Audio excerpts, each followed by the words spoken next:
Back to my channels guys. Hi, आंनि मुङा मुस्तफा नार्जारी. दिनै आङो बिदिनो भिडिअ बानायगोन. So नोंथांमोनहाबो बिदिनो नायनो मोजां मोनखायो. सिगांग्रो सिनारिखौ नायग्रोदो. सिनारिखौ नायग्रोदो. मोजां ना? So guys, दिनै मोनसे बाथ्रा बुंनो सानदों. आंनि फंबाय जाय मानसिफ्रा मेट्रिक होगोन, स्टाडि खालामगोन बा एग्जाम होगोन आरो जाय मानसिफ्रा हाई सेकेन्डारियाव फरायगासिनो दङ, फार्स्ट इयार बा सेकेन्ड इयार आरो बिनि उनावहाय जाय मानसिफ्रा डिग्री फरायदों फार्स्ट इयार सेकेन्ड इयार बा दा थार्ड इयार जाहांदों, माने फिफ्थ सेमिस्टाराव जाना दङ. स' गाइस, खोनासं, हिन्जावानो जा हौवायानो जा. स' माखासे नैबे दा गरम बन्द दं, दा सामार भेकेसन दं. स' आङो जाय मानसिफ्रा हाई स्कुलाव फरायो बा एमइ स्कुलाव फरायो बिसोर गथ'फोरखौ बुंनो सानो आङो, मोजाङै सोलों इंलिसखौ, how to speak in English language. ओमफ्राय बिनि उनावहाय मोजाङै सोलों मेथ्स, बोरै केलकुलेसन खालामो. मानो होनबा मेथ्सजोंसो नोंनि ब्रेना बारायो, साननाय हनाया. आरो रायलायनाय इंलिश लेंगुवेज आजिखालि गोबां डेभेलप जाबाय.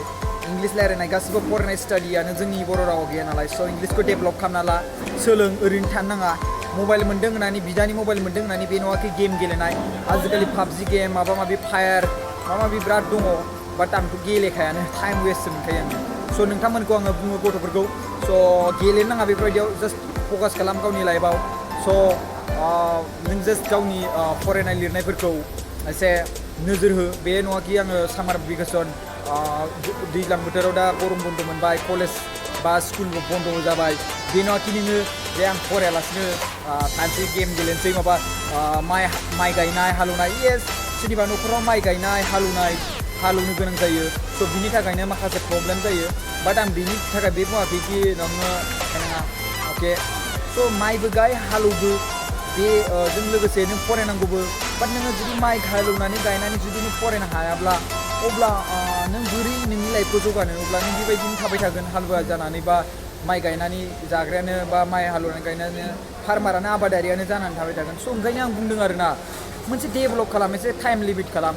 स' आं बिमा बिफाखौबो एसे रिकुवेस्ट खालामो, जाय मानसिफोरनि बिमा बिफाया बेफोरबायदि फिसालाफोरखौ खामानि मावनायाव नारसिनदों, बिराद गोरोन्थि मावदों नोंथांमोना.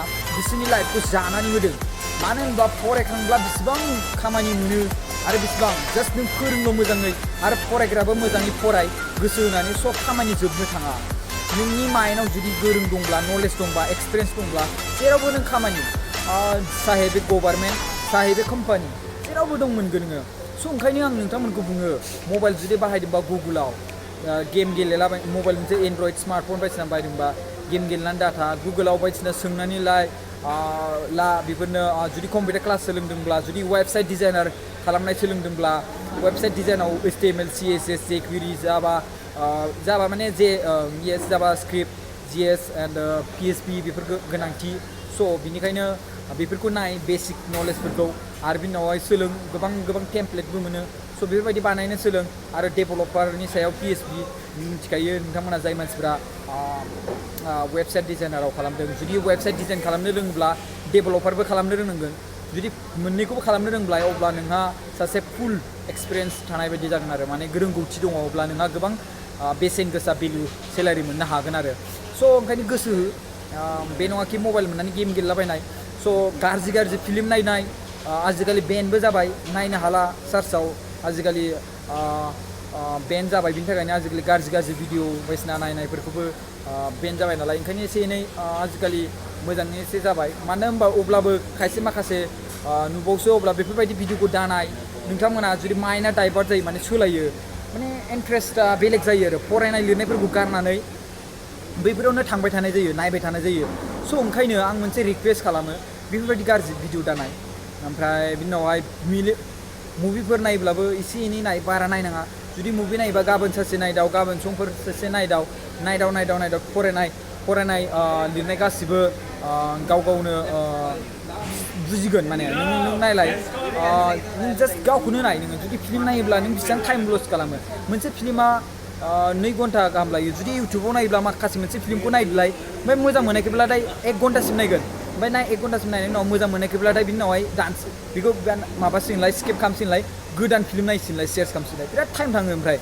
ओंखायनो फिल्मफोरखौ नायोब्ला जास्ट ओरैनो सिम्पलि नाय मोनसे ओरैनो जास्ट मोजां खालामदो नायदो बास नायखांनायनि उनाव नाय बिदि नङा सानफ्रामबो नों फिल्म नायबाय थानांगौ फरायनायासो लस जायो स' गोसोआबो डाइभार्ट जायो स' बिनिखायनो जास्ट नोंसोरो गावनि फरायनाय लिरनायखौ फकास खालामदे आं बेखौनो बयबो आंनि फंबायफोरखौ रिकुवेस्ट खालामो दा डिग्री फरायनायाव बेक एरियार होनना बुङो बेक फैगोन स' माने सेमिस्टार मोनसे बारबाय बिनि उनाव सेकेन्ड सेमिस्टार मोनगोन ओमफ्राय बा फार्स्ट सेमिस्टाराव बेक थाबाय ओमफ्राय आरो बिनि उनावहाय थार्ड सेमिस्टार मोनहैगोन बे नङानोखि नों बेखौ बारबाय थागोन फेल जानानै थांदो बेक थांदों ओमफ्राय नों बिनि उनावहाय नों बेखौ कमप्लिट खालामनो हागोन नोंहानो प्रब्लेम जागोन जुदि बेक जादोंब्ला जुदि मोनब्रै मोनबा सयथा सातथा जुदि डिग्रीआव फरायनायाव जुदि बेक थायोब्ला नोंना अब्ला नोंनो लस जागोन नोंनि फरायनायानो मिथिबायना नोंनि फरायनायानो नों लस जागोन बेक थायोब्ला अब्ला बै समाव नोङो हाख'वा मोनगोन अब्ला नोंनि फरायनाया दुरबल जागोन नोंनि गोसोआ दुरबल जागोन फरायनायाव ओमफ्राय बिदिनो आरो नै मेट्रिक एग्जाम होनायफोरा गोसो होनानै दा दैज्लां सम नै